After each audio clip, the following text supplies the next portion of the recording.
Thank you very much. Good afternoon. Welcome, everyone, to our special council meeting at this time. It is June the 24th, 5:30 p.m., and we do have a special council meeting. This is the planning public meeting that is usually scheduled on a Wednesday, so we're very happy to be here. And we have all of our councillors present, including Councillor MacArthur, who's joining us online. However, Councillor Walker is unable to be here tonight, so we do have a quorum, though, Madam Clerk, so we'll move ahead.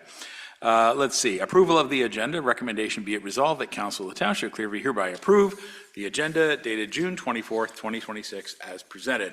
Mr. MacArthur, will you move that? Thank you. Mr. Broderick, seconder. Thank you. And all in favor? Thank you. That carries. At this time, is there any declarations of pecuniary interest or general nature thereof? Anybody have anything you need to add in regard to items on the agenda? All right. If anything comes up during the meeting, please bring it forward. We'll deal with it right away for you. So we're going to go to the public meeting portion of our meeting, which is item number 3. As always, the public meeting portions for planning department are handled by our deputy mayor. And so, Madam Clerk, I'll pass the chair to the deputy mayor, Mr. Paul Van Staveren. Go ahead, sir. Thank you, Your Worship. We will now initiate the public meeting portion of tonight's agenda. We invite you to comment on the application being presented tonight and to engage in the process with us. If you wish to be notified of the decision of the Corporation of the Township of Clearview on an application being discussed at this evening, please complete a public delegation form. Please submit the form to the Deputy Clerk. The views expressed in the public comments are solely those of the individuals providing them and do not reflect the opinions of the Township, its agents, or its employees. It is not possible for Township to verify the accuracy of all information provided by the members of the public. The Township therefore assumes no responsibility for any inaccurate information that may be contained within the public comments. If you have information that might correct, clarify, or refute any statements contained within the public comments, please forward it to the Township Planning Department. Please be advised that your comments or requests to be notified will form part of the public record. Your communication and any personal information therein will be made available to the public unless you expressly request its removal. If a person or public body would otherwise have an ability to appeal the decision of the Township of Clearview to the Ontario Land Tribunal, but the person or public body does not make oral submissions at a public meeting or make written submissions before the proposed official plan or zoning bylaw amendment is adopted or passed, the person or public body is not entitled to appeal the decision.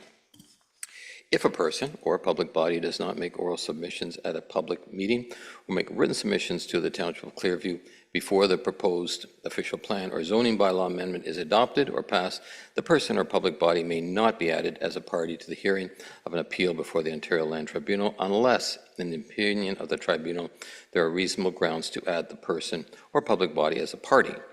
The following public meeting will involve a brief presentation by our planning staff, an opportunity for the applicant or their agent to present their application, a period for public comments or questions, and an opportunity for questions by the Planning Committee. We will now begin the public meeting with respect to item 3.1, zoning bylaw amendment for file 26-ZBA-07. The applicant is Emmanuel Baptist Church, and it's regarding property located at 4806 Sunnydale, Tosserano Town Line, Brentwood. And if the planning staff will now start with a brief presentation concerning this application. So I believe, Danielle, you've got this one, right? I do, thank you. Let her rip. So again, this is a public meeting for ZBA 2607 for the Emmanuel Baptist Church. Here we can see a key map of the subject property at 4806 Sunnydale, Tosserano Town Line. The property is down close towards Angus. Next slide. So the purpose and effect of the proposed application is to request a site-specific amendment to rezone the subject lands from institutional to institutional exception to allow for a single detached dwelling as a permitted use. The effect of the application is to facilitate the development of a single detached dwelling on an institutionally zoned property. Next slide. Submission of the following items were submitted to complete the application: a planning justification report, prime agricultural area opinion letter, MDS review, a scoped environmental impact study, a concept plan for the site, and a zoning bylaw amendment schedule. Next slide. Here we can see an aerial view of the property. Surrounding most of the property is agricultural with a residential just to the south, and the property is currently vacant. Next slide. The official plan designation is Greenlands, and zoning bylaw is institutional. Sorry, Greenlands Natural Heritage Area. Next slide. Here we have a site plan provided by the applicant, which shows a general development envelope, which includes a setback from the railway line or the rail trail of 30 meters. Next slide. Notice of the subject application has been given in accordance with the Planning Act. It was mailed out May 28th, 2026 to 120 meters and posted on the subject property. Any of the details supporting the application have been made available to the public online and have been circulated to the relevant commenting agencies. If any comments were received prior to the meeting, they were published as part of the public meeting agenda. Comments received after publishing the agenda will be part of the recommendation report at the next meeting. Just a breakdown of the review process, public meeting being today, recommendation report at the July 13th meeting.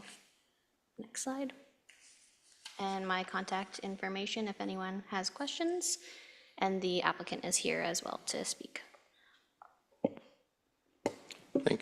Thank you, Danielle, and I don't see any members in our audience, so I don't have any. The next person we'll go to is Amanda, if you would like to come up and speak, please. Thank you. Yes, good evening, Council. Do you have a brief presentation? Wonderful. So thank you so much to staff for providing that information. My name is Amanda Newlove, and I am a senior planner with the Jones Consulting Group, and we represent the owner of 4806 Sunnydale Tosserantio Town Line, who has submitted a zoning bylaw amendment application. Next slide, please. So as staff summarized, the lands are outlined in red on this key map. They have an area of approximately 1.3 hectares and 91 meters on Sunnydale Tosserantio Town Line. The Barrie-Collingwood Railway and County Road 10 is located to the north, but no access is proposed or permitted from this roadway, only access from the Town Line roadway. The lands are vacant and partially treed. Next slide, please. So the purpose of the application is to rezone the lands from institutional to institutional exception to permit a single detached dwelling subject to the rural zoning provisions, which I will describe in a little bit. Next slide, please. So through our submission, we prepared a planning justification report, which went through the planning framework. And one of the tests is to be consistent with the provincial planning statement.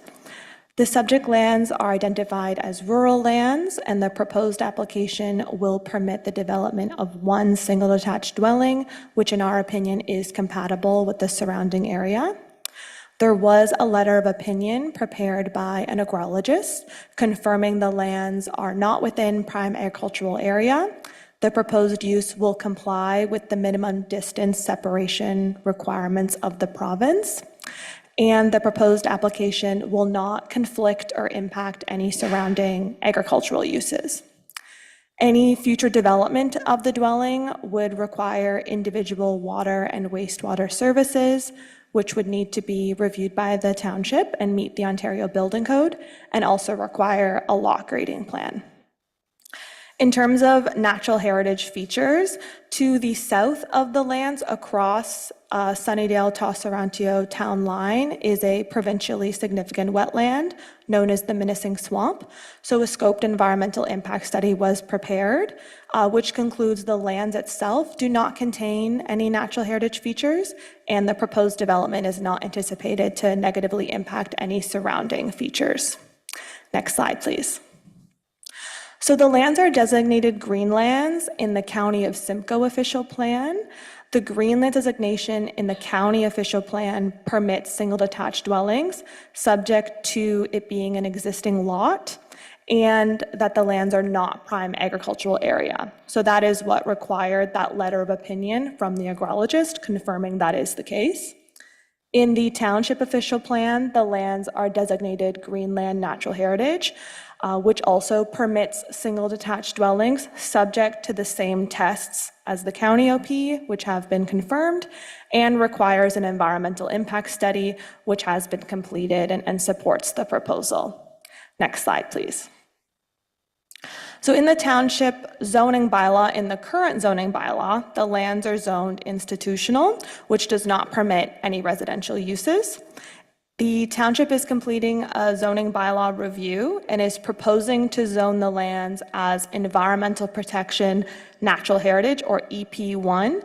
This proposed zone is proposed to permit single detached dwellings subject to an environmental impact study, which has been completed. You'll see there's also a flood hazard overlay on both the current and proposed. That is more a flag to note that the lands require the Conservation Authority's approval. The NVCA has been circulated through pre-con and this submission, and they have no concerns. Next slide, please. So as I mentioned, the purpose of the application is to rezone the lands to institutional exception to permit a single detached dwelling and allow the dwelling to be subject to the provisions in the rural zone. We've already kind of had some really great discussion, and one of the questions is why not just zone it rural, as that is what's consistent with the surrounding area. That is what was proposed through pre-con, was to zone it rural. However, we did receive pre-con comments from the county flagging a concern with this because the rural zone permits not only dwellings, but other uses that may not be compatible with the township's new official plan, such as, agricultural related uses, and it required more justification in that sense. As I mentioned, the owners intend to sell the vacant lot, and a dwelling being permitted is the goal. And in the zoning bylaw review, the lands will be zoned EP1 across that entire town line, which will clean up those uses per se. Next slide, please. So although there's no buildings or structures proposed, as the owners intend to sell the vacant lot, we wanted to demonstrate that a dwelling has a sufficient development envelope on these lands. So on the left is a concept plan in the current zoning bylaw subject to the rural zoning provisions.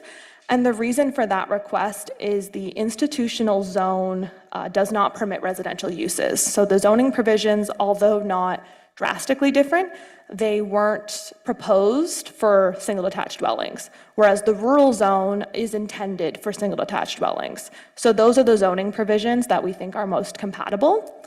On the right, you'll see a concept plan for the new zoning bylaw, which is the EP1, and they're very similar, which is why also that exception proposes that the dwelling be subject to the rural zone. Next slide, please. So in conclusion, the application will permit the development of a single detached dwelling on lands located in a rural and agricultural area. A dwelling is permitted in the county and township official plans. The lands are not prime agricultural area, do not contain natural heritage features, and the proposal is not anticipated to result in negative impacts to surrounding natural features. A dwelling will comply with the minimum distance separation requirements of the province, and a dwelling is a proposed permitted use in the new township zoning bylaw. In our opinion, the application is consistent with the PPS, conforms with the official plans, and meets the intent of not only the current, but the proposed zoning bylaw. So thank you so much for your time, and happy to answer any questions.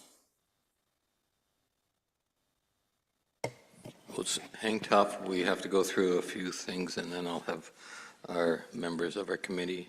We do not have anybody in our audience. Do we see anybody? Okay, stay there now. Members of our committee, our council, does anybody have questions? I'll start at this end of the table. Councillor Beelan? Councillor Deneen?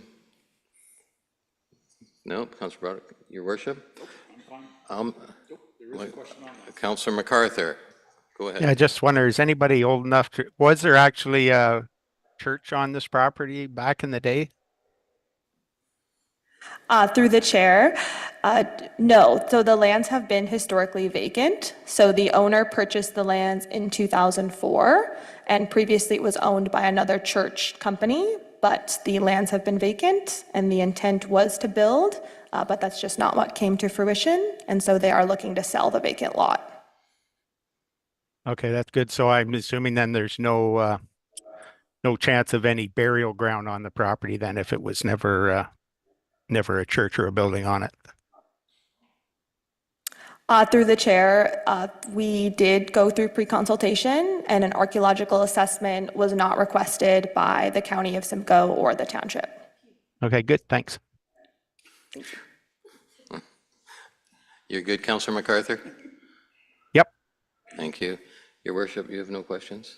I just want to comment that the clerk is breathing again because properties that have unknown burials in the clerk's department become a lot of work. So that is an excellent question that Councillor MacArthur brought forward, because it is an institutional property and it has been owned by church organizations. So it's a good question, but none of our records demonstrate that there are any buildings on that site and never been used for that type of purpose. So there you go. Okay, I'll just make one comment, Amanda, with your presentation. As a former professional agrologist, when people start saying that this is not significant agricultural land, right next door to these three properties, potatoes are grown. This land has been let go back into forestry or whatever.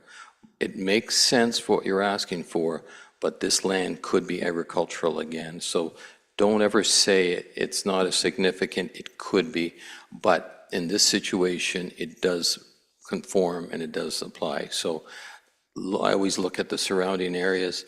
Clearview is very, very strong on agriculture. We're getting beat up with our over-the-horizon radar, and so we're very sensitive when people say that. So just be careful. That's just a warning to you. Sure, go right ahead. Yeah, through the chair, absolutely. And a land's not being prime agricultural area, that's a definition by the province, and it's based on specific soil. So it does not mean that if you're not prime agricultural lands, that agricultural uses are not permitted and or appropriate or feasible. It's just a specific definition of the province that an agrologist comments on. Well, and I don't disagree. So they're going to say Clearview, which is predominantly 2, 3, and 4. It's sandier land in that area. Yeah, that doesn't conform to a type 2 soil. But if we went out there, and Councillor Balin, who works with potatoes, if they can grow potatoes there, and they can, we used to have a lot of tobacco in that area. Now that crop is gone. So that was all tobacco land at one time, I can tell you that. So I'm just saying it's not what you're saying is not wrong, but I always tell people we can make it into farmland again. So just keep it as sensitive to us. So thank you. Absolutely. Okay, people. Nobody else wishes to comment? Up above, we're good. So this concludes the public meeting with respect to zoning bylaw amendment for file Z 26-ZBA-07 regarding the property located at 4806 Sunnydale, Tosserano Town Line, Brentwood. We thank all who attended and provided comments for their interest in this matter. All input received with regard to this proposal will be fully considered by the staff in the recommendation and by council in the decision with respect to this application.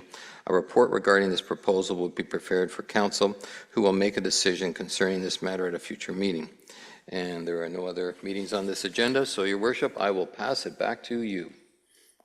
Thank you very much, Deputy Mayor. Excellent job as always.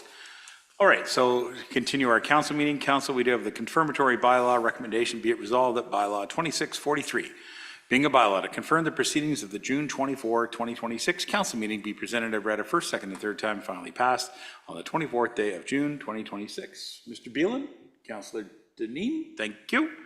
Any questions on the confirmatory? Seeing none, I'll call the motion. All in favor? And that carries unanimous. At this time, we can call for the adjournment, being no further business. It is 5:49. And so we'll call for the adjournment. Deputy Mayor, would you like to move that? I'll be glad to. Thank you. Okay. And Mr. Broderick, thank you. All those in favor? Thank you. And have a terrific day. And this is our last